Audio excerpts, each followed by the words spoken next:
Okay, PetrolHead Tours debrief as is standard for these videos.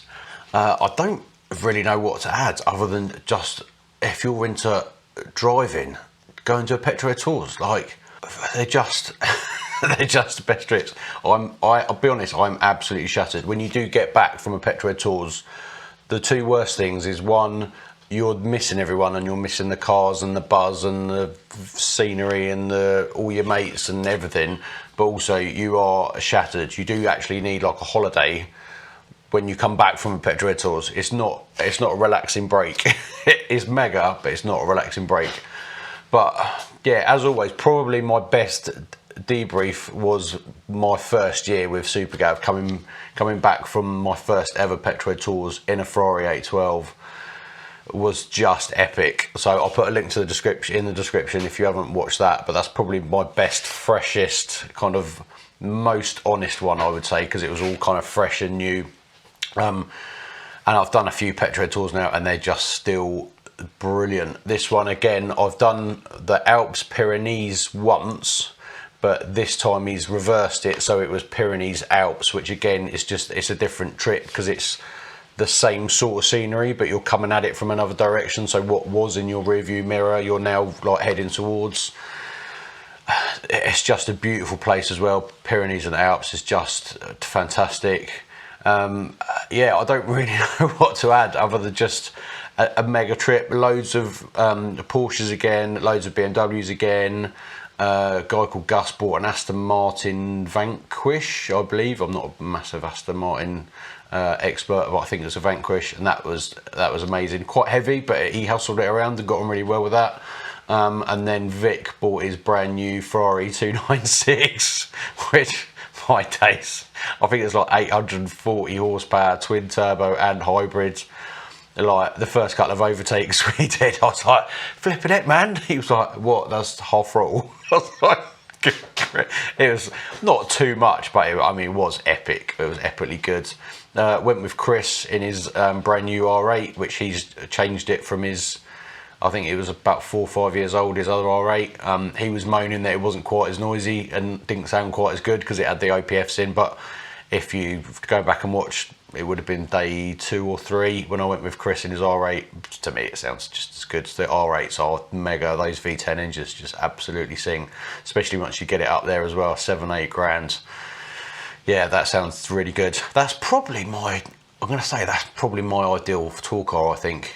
R8, V10, roof down, 4-wheel drive as well if it gets wet, plenty of storage space, comfy.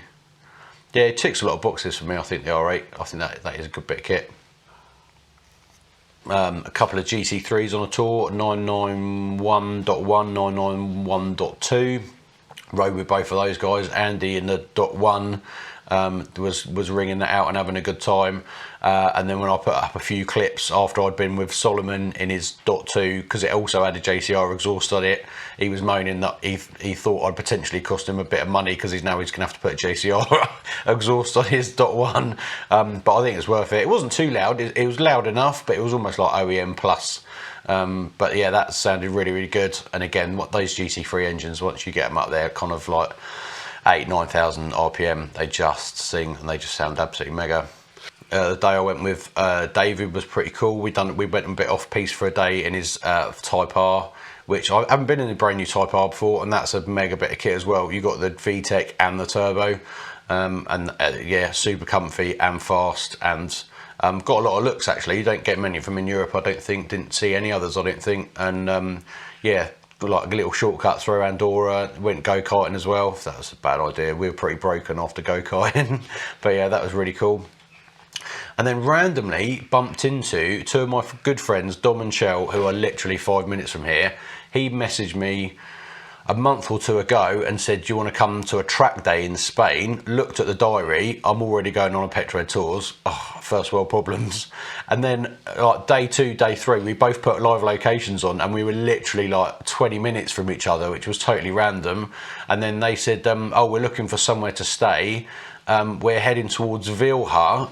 And that's exactly where we were staying on the PetrolHead Tours, which was already booked, obviously. And then their hotel was literally a mile, so a mile away from us. So they came and had a beer with us that evening. We had live locations on the following day, and we kind of like, we were going like northeast, they were going southeast. So we thought, oh, that's the end of that. And then the live location only runs for about 8 hours and then it cuts out. So I thought I won't see them again. And then we were in Carcassonne, I think it's called. It might probably mispronunciation that as well. God, good grief. I haven't even had a gin yet either. Mispronounced that. Carcassonne, which is like a city in a castle, which is really cool. We were there for dinner. I was sat there with my mates. We were all having dinner. And then I was like, that girl looks like a shell. And then I looked a bit in front, and it was Dom as well. And I was like, you've got to be joking. And I shouted at him, but it was really busy and they didn't hear me. So I quickly rang him and I was like, Dom, turn around and come back. He's like, what? I said, turn around and come back. He went, you're joking. I said, turn around and come back to the restaurant area where all the people are. He went, you got to be kidding me. And he literally walked around the corner and we were laughing our heads off. So there was a potential that we both could have been there and not even known that we were there. But if I'd sat down like half hour later or sat with my back to them, I'd have never known. So I met up with them. We went and had some ice creams and walked around the city as well. So that was really, really cool to catch up with those guys as well. Literally completely 2 unrelated trips. So yeah, and caught up with them. So that was awesome. And then another evening we were staying, I think it's a couple of days towards the end, and me and Peter, not Pete from Petro Tours, another Peter, we went off in his GIRS. He let me have a little blast of his GIRS, which is awesome. First time I've probably hustled one of them, and that was really cool. And then we went to Lake Annecy, I think. Went and found some ice creams there. A lot of ice cream related stories. Went and found some ice creams there. Had a paddle in Lake Annecy, which was really nice as well. It was quite warm. It was really weird. The first kind of foot of Lake Annecy was really hot, and then as you paddled in a little bit further, the bit underneath was stone cold. So that was really random, but really refreshing because it was quite warm over there. And then one evening we were staying at, I can't remember what it's called. Villa Morelli, I think it's called. Absolutely lovely hotel, real like chateau-y sort of like place with like a river running behind it. And then after dinner one evening, I think we're about half an hour away from the top of Col de Bonnet. And then one evening, literally halfway through dinner, we all decided we were going to go watch the sunset. So literally after a massive meal, we all jumped in the cars, full send up the hill, up to the top of Col de Bonnet. And because we'd gone straight from dinner, I didn't have a jumper, I was in my sandals, my feet were still cold from paddling in the freezing cold river. Yeah, got out, and then it was reasonably warm at the bottom. It obviously got colder as you got up, but the static air wasn't too bad. But when you got out, the air that's coming across the mountain is coming across the snow that's on the mountain. Therefore, it's chilling the air down. So when you get out, the wind chill is freezing.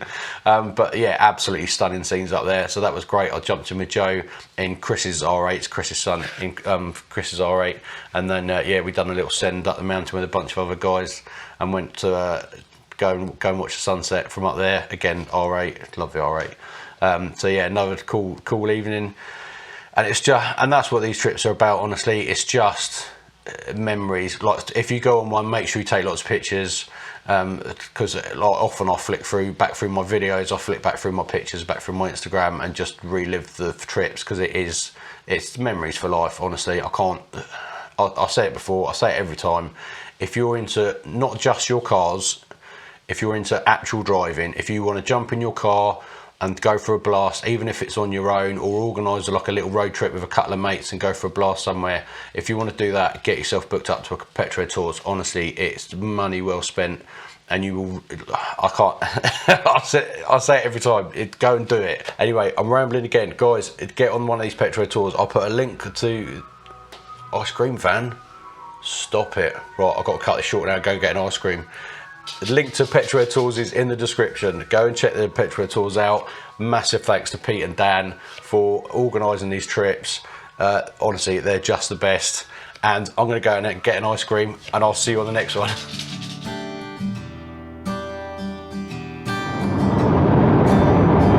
Every now and again, I have to keep sliding my foot back in my sandals.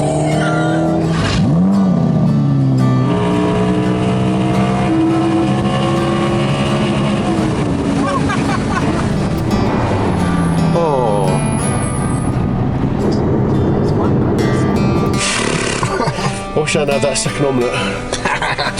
Oh dear. Oh, my heart's gone a bit.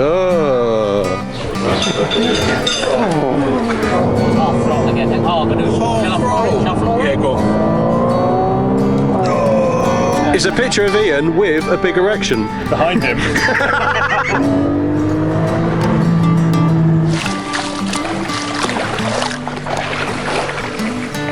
That's fun. And with like the low cloud hanging in it as well. Oh, look at this. The place was so cold. Hola, team Dan.